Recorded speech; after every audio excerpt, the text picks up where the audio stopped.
Salut Arnold! Est-ce que tu rêves d'être Spider-Man? C'est plutôt cool, mais ne me dis pas que tu as envie de te faire mordre par cette araignée. C'est une veuve noire. Le poison de cette araignée est 15 fois plus fort que celui d'un serpent à sonnette. Heureusement qu'elle n'a pas pour habitude d'attaquer les gens, sinon tu le regretterais. Attends, Arnold! T'as quand même pas avalé l'araignée! Le chemin vers l'estomac à travers l'œsophage est comme un toboggan à pente raide avec une piscine d'acide chlorhydrique au fond. Et cet acide neutralisera facilement le venin de l'araignée. Si tu aides l'araignée sur son trajet avec un verre d'eau, elle atteindra l'estomac en seulement 2 secondes. Mais sans liquide, sa chute prendra 9 secondes. Et elle aura tout le temps de te mordre. Tiens-toi prêt! Le venin de la veuve noire contient la neurotoxine alpha-latrotoxine.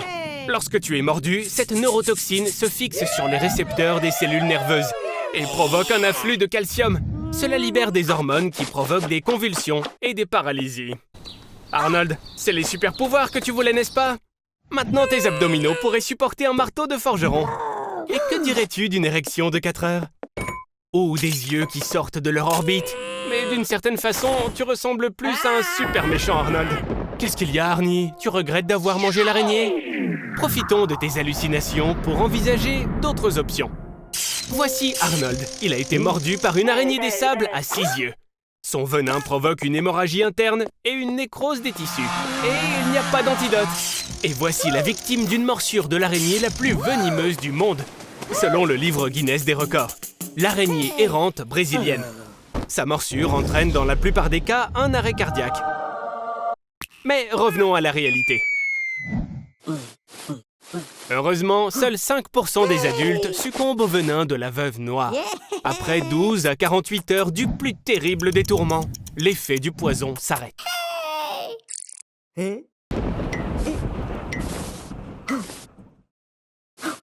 Oh! Un cycle menstruel? Attends là, pourquoi tu as des règles? Arnold, on dirait que tu es intersexe. 2% des personnes dans le monde remarquent des changements dans leurs organes génitaux pendant la puberté. Ils échangent, comme qui dirait, leur queue de billard contre une poche. Et vice-versa, si tu veux. Maintenant, je comprends pourquoi cet album photo t'a été caché pendant toutes ces années. Alors, de quel sexe es-tu, Arnold? Le sexe est déterminé de 3 façons. La première est la prédominance de certaines hormones dans le corps. L'œstrogène chez les filles et la testostérone chez les garçons. La deuxième façon est génétique. Si tu es un garçon, alors tu as des chromosomes XY. Si tu es une fille, alors XX. Et la troisième est le genre. Il s'agit de ce que tu ressens. Le genre n'est pas une chose innée, mais plutôt une définition acquise tout au long de la vie. Alors maintenant, tu décides de mettre à jour ta garde-robe, hein? À présent, ton état intérieur est le même que ton état extérieur. Mais ton horrible sens du style semble bien être là pour la vie. Ta vie, justement, elle va changer radicalement. Tu peux être un homme capable de tomber enceinte.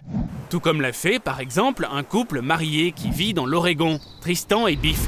D'ailleurs, le premier homme qui est tombé enceinte était aussi un habitant de l'Oregon.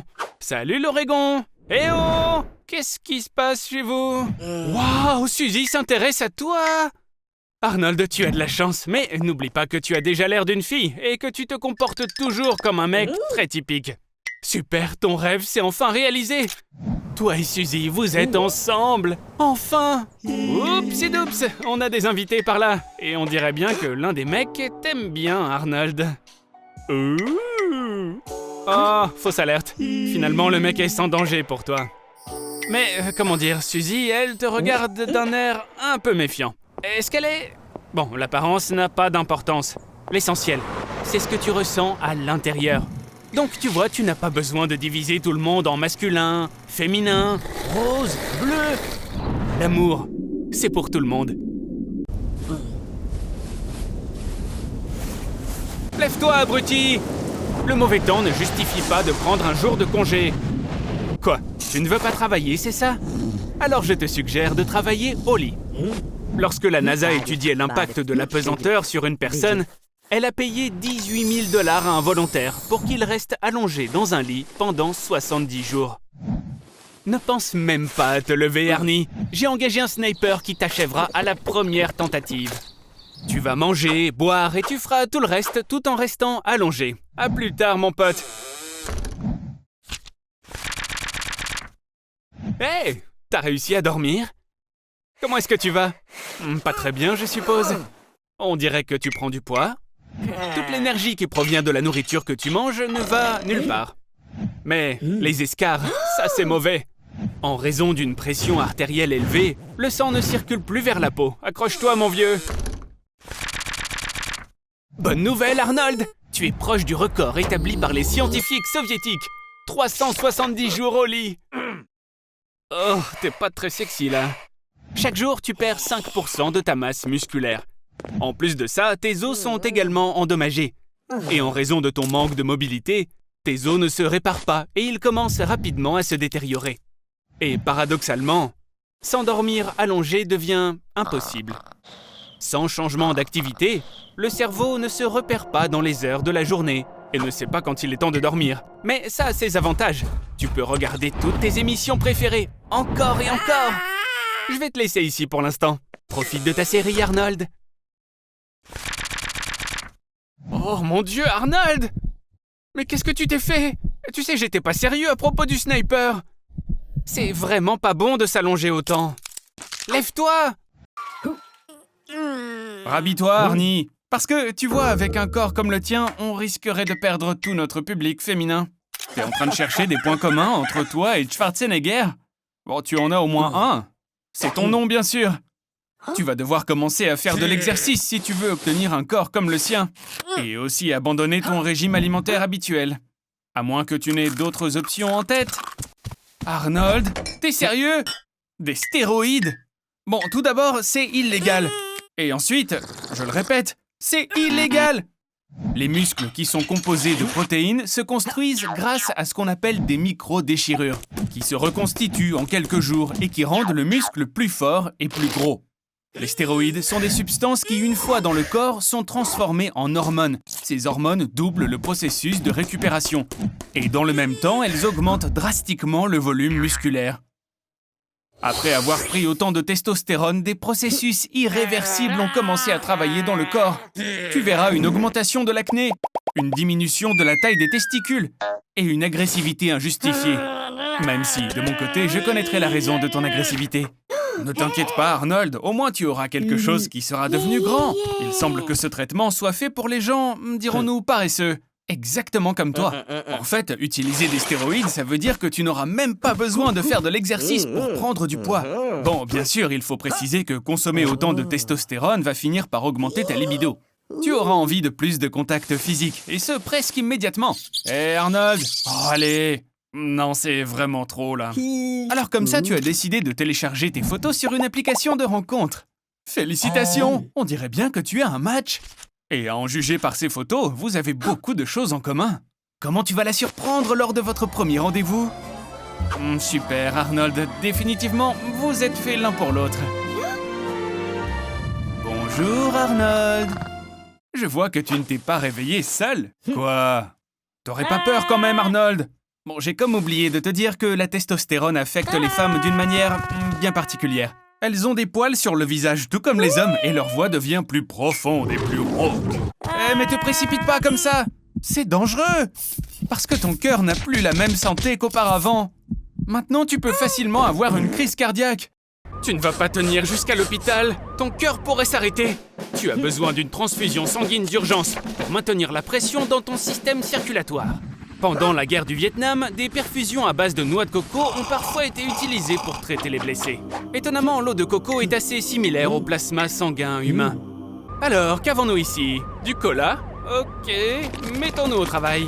Mais d'abord, on doit se débarrasser de tout le gaz. Si le gaz contenu dans la boisson entre dans tes vaisseaux sanguins, il va littéralement te déchirer de l'intérieur. Le cola contient du sucre et du glucose. C'est une source parfaite d'énergie rapide et cela te permet vraiment de te requinquer.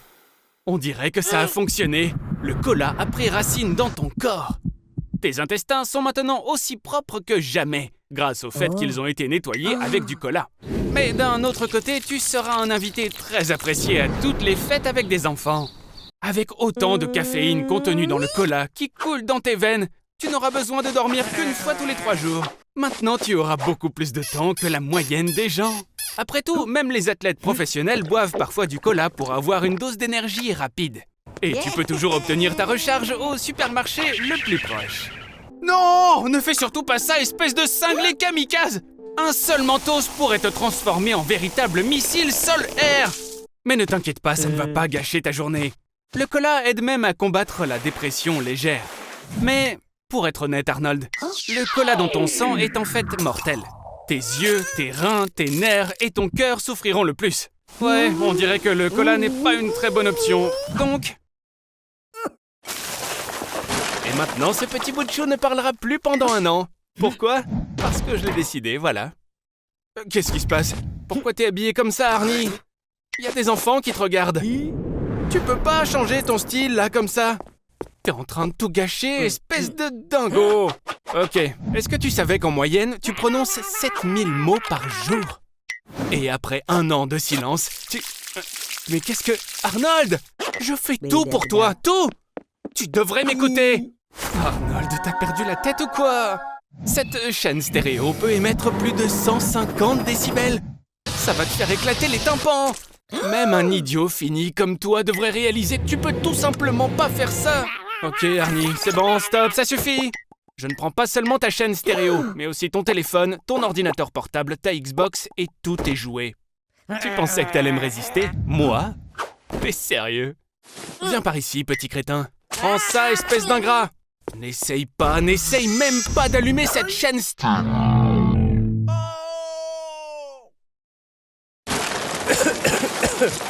Qu'est-ce qui se passe?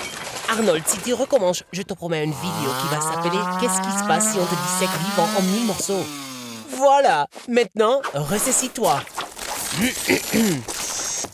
Après 1 an de silence, le son de ta voix va radicalement changer. Ton cerveau accorde ta voix en utilisant ton ouïe. Et en 12 mois, tes oreilles auront déjà oublié comment tu sonnes. De plus, de te remettre à parler après un silence si long va te faire mal. Sans entraînement, les cordes vocales s'affaiblissent et les poumons s'épuisent rapidement à cause de manque d'air. T'as l'air bizarre, Arnold. Est-ce que ça va? On dirait que t'as changé quelque chose. Tu sais, tu peux toujours me parler. Tu sais que googler tes symptômes, c'est une très mauvaise idée. Oh, regardez-moi ça. Humeur dépressive, manque de confiance en soi, fatigue. Peut-être que tu souffres vraiment de dépression. Et peut-être que tu devrais prendre rendez-vous avec un pro ou un psy, par exemple. Il est vraiment important de ne pas s'auto-diagnostiquer et de ne pas s'auto-médicamenter. Alors surtout, ne...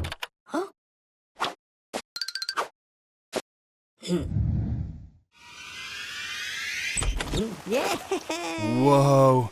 Tant d'antidépresseurs différents. Et en plus, quelque chose me dit que tu n'auras pas envie de lire toutes les notices. N'est-ce pas, mon pote? Très bien, donc tu as 2 boîtes de Prozac, 75 comprimés de Celexa, 5 boîtes de Zoloft, 1/2 de Lexapro et tout un tas de sirops sédatifs de différentes variétés et différentes couleurs. C'est pas que ça va nécessairement guérir ta dépression, mais une fois que tu commences à collectionner les médicaments, c'est dur de s'arrêter. La seule chose qui me préoccupe vraiment, c'est l'antidépresseur tricyclique. Mais je te connais. Je sais bien que tôt ou tard, tu vas aussi commencer à utiliser ce déchet. Oh, et c'est reparti. Bon, voyons ce que tu as pris cette fois-ci. Les inhibiteurs de la MAO peuvent entraîner des délires. Ceci explique tes hallucinations. Les étourdissements, les tremblements, les crises d'épilepsie, tout ça est causé par les inhibiteurs de la recapture de la sérotonine. L'euphorie et le plaisir que tu ressens proviennent des antidépresseurs tricycliques. Tiens, au fait, est-ce que tu avais remarqué que tu n'as pas mangé depuis 8 heures? Les mannequins prennent parfois des antidépresseurs pour ne pas avoir faim. Et les rêves sous antidépresseurs semblent plus proches et plus tangibles. Alors, Arnie, tout cela était-il un rêve ou était-ce réel? Et maintenant alors, tu ne veux plus faire d'automédication?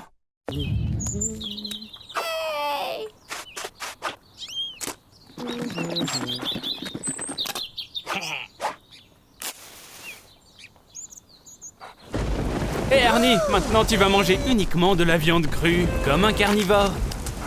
Est-ce que tu peux ressentir à quelle vitesse tes niveaux d'adrénaline et d'agressivité augmentent? Bien sûr, tu auras un peu de mal à mâcher parce que les dents humaines ne sont pas adaptées à la consommation de viande crue. Il vaut mieux couper ça en petits morceaux, tout comme le faisaient les anciens Mongols. En fait, le plat le plus célèbre à base de viande crue, le steak tartare, porte leur nom.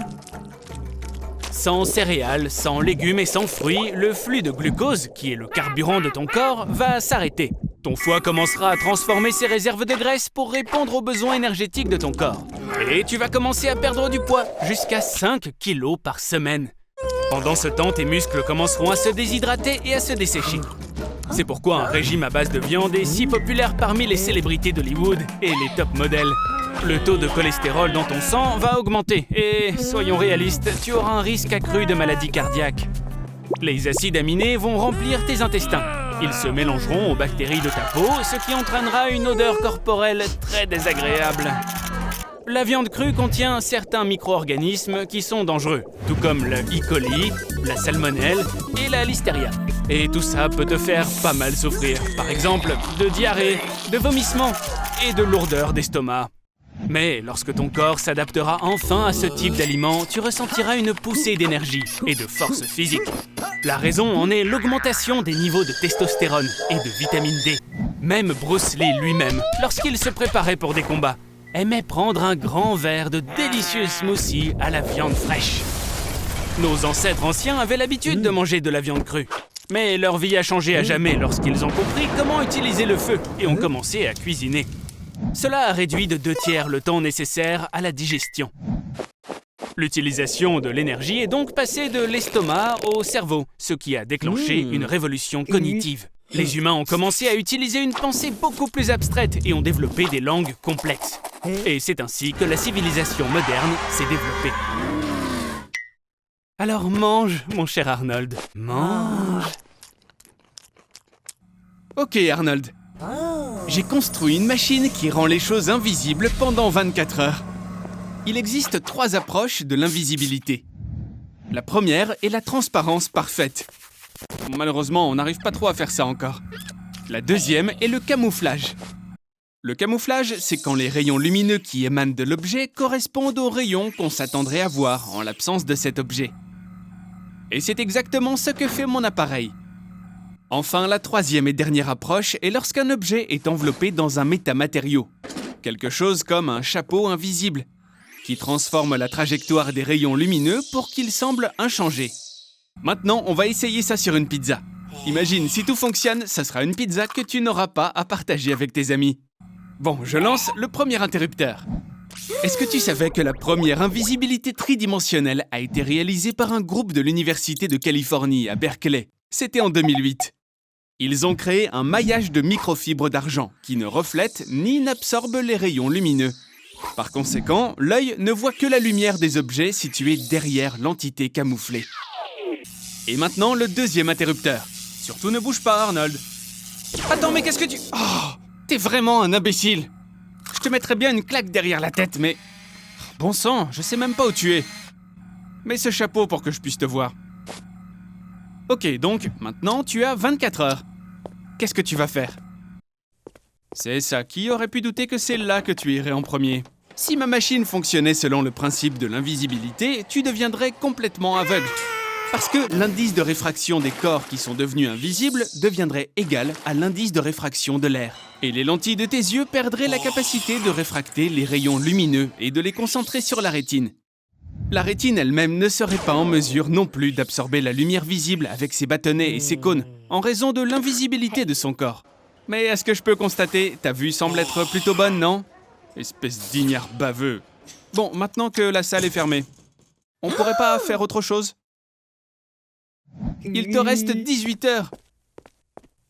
Je veux dire, peut-être quelque chose d'un peu plus important. Espèce de crétin à la petite tête. Et après tout, tu pourrais révéler de terribles secrets, réaliser des exploits incroyables. Tu pourrais même te frayer un chemin dans la fameuse zone 51. Bon, t'es pas dans la bonne région pour ça, mais peut-être que t'as d'autres idées? Tu penses quand même pas à aller voler ce truc? C'est une idée terrible, Arnold. Dans tous les cas, il te faut un plan. Bien sûr, grâce à l'invisibilité, tu pourras rester plus longtemps après la fermeture. Mais à ce moment-là, tu devras aussi contourner les gardes. Et tout autour du diamant, il y aura aussi des lasers. Et est-ce que tu sauras vraiment faire un triple saut périlleux, voler le diamant et quitter le musée dans la voiture qui apportera de nouvelles antiquités pour la prochaine exposition, exactement à 2 heures du matin? Et même si c'est le cas, c'est vraiment une très mauvaise idée. Le musée ferme exactement dans 1 heure. Va te cacher et attends. Et enlève ton chapeau! Quelle tête de mouton! Prépare-toi, Arnold.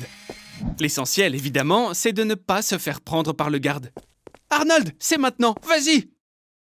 Oh, c'est pas possible. Tout ce que t'avais à faire, c'était un triple saut périlleux. Et t'as encore tout raté. Oh. Bon, maintenant, tu dois courir pour sauver ta vie, Arnold! La sortie est proche, c'est juste derrière. Allez, Arnold, vas-y, tu peux le faire! Oh mince, on dirait que le diamant que tu as volé est en fait une copie en verre.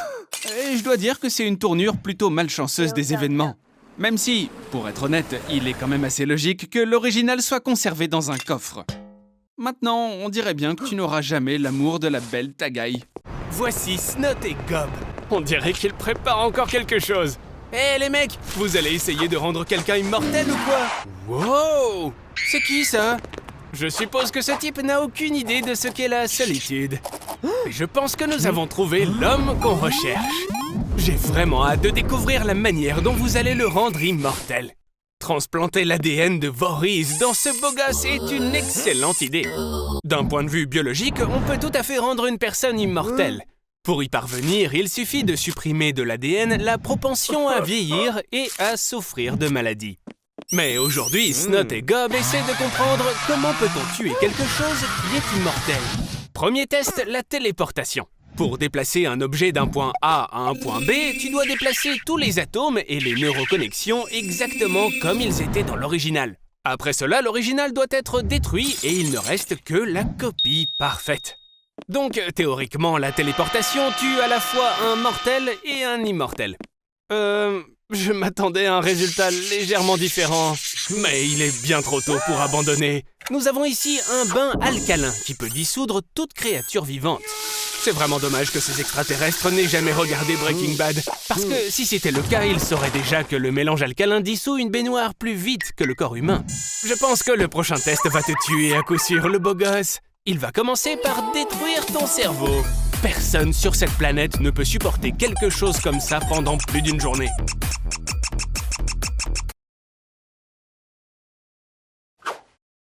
Tu es encore en vie?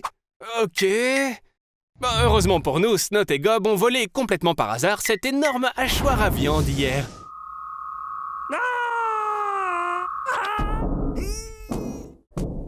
Qu'est-ce qu'on attend là? Le hachoir à viande ne va pas se mettre en marche tout seul.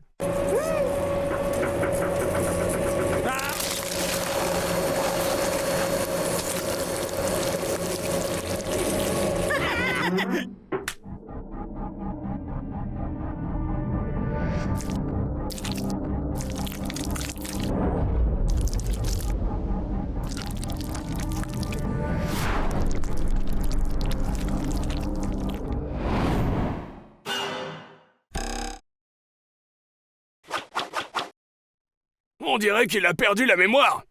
Plus précisément, toutes ses connexions neuronales ont été détruites, et son esprit est comme une feuille blanche très pure. D'une certaine façon, nous l'avons tué. Et qu'allons-nous faire de cela maintenant? Je ne sais pas, mais ce sera quelque chose d'intéressant. Oh, en voilà une belle et grosse tomate. Hé, arrête de manger dans le magasin. Ces légumes sont des OGM, des organismes génétiquement modifiés. Cette tomate contient un gène de ver à soie. Et ton concombre, le normal, celui de tous les jours, possède une similarité de 40% avec un humain d'un point de vue génétique. Mais n'aie pas peur, les OGM ne font pas peur. Et tu sais quoi, je sais exactement comment te le prouver. Faisons une modification génétique de... toi, Arnold. Bon, c'est illégal de faire de telles expériences sur des êtres humains. Mais en 2018, 2 bébés génétiquement modifiés sont nés en Chine. Ils ont été programmés pour avoir une immunité contre le VIH. À présent, nous sommes dans le laboratoire super top secret du Pentagone. Ici, ils produisent principalement des soldats OGM. Écoute ça, il existe une nouvelle technologie appelée CRISPR-Cas9. Elle permet d'implanter l'ADN d'un organisme dans l'ADN d'un autre. Un poisson ordinaire a été implanté avec les gènes d'une méduse bioluminescente pour qu'il puisse luire lui aussi. Maintenant, c'est un poisson luisant. Les légumes, eux, sont modifiés pour une conservation plus longue et un meilleur goût. Mais et toi alors, Arnold? Est-ce que tu voudrais pas être plus grand? On peut utiliser le gène Michael Jordan. Et aussi, on pourrait enlever le gène de la transpiration, non? Pour que tu arrêtes de puer autant. Et... voici Arnold 2.0. Une nouvelle vie commence. Sans la sueur, les gens vont enfin s'asseoir à côté de toi dans le bus. Et maintenant, la grand-mère de ton voisin arrêtera enfin de t'appeler le petit roux vierge. Elle t'appellera simplement le roux vierge. Eh oui, le génie génétique n'est pas encore parfait, mais c'est l'avenir. Les bébés OGM sur mesure sont pour bientôt. Et il sera même possible de supprimer le gène de la cruauté chez les criminels. C'est un nouveau stade de l'évolution. Fais de beaux rêves, Arnold 2.0. Hé, qu'est-ce qui se passe? Arnold, t'aurais pas volé toutes les seringues du labo quand même? Quoi? Tu veux t'injecter le gène de la fraise? Et tout ça pour sentir bon? Et le gène d'un Welsh Corgi pour avoir des fesses parfaites? Oh non, ne fais pas ça, Arnold! Stop! Oh bon Dieu, qu'est-ce qu'on a bien pu faire? Bon, j'avais tort. Le génie génétique est dangereux, non seulement pour l'organisme, mais aussi pour la ville entière!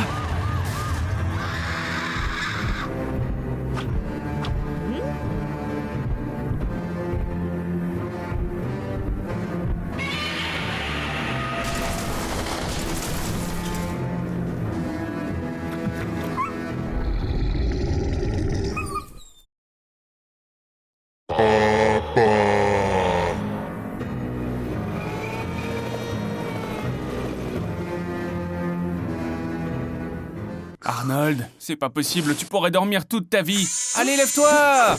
Les gens passent en moyenne un tiers de leur vie à dormir. Pendant le sommeil, notre corps se régénère.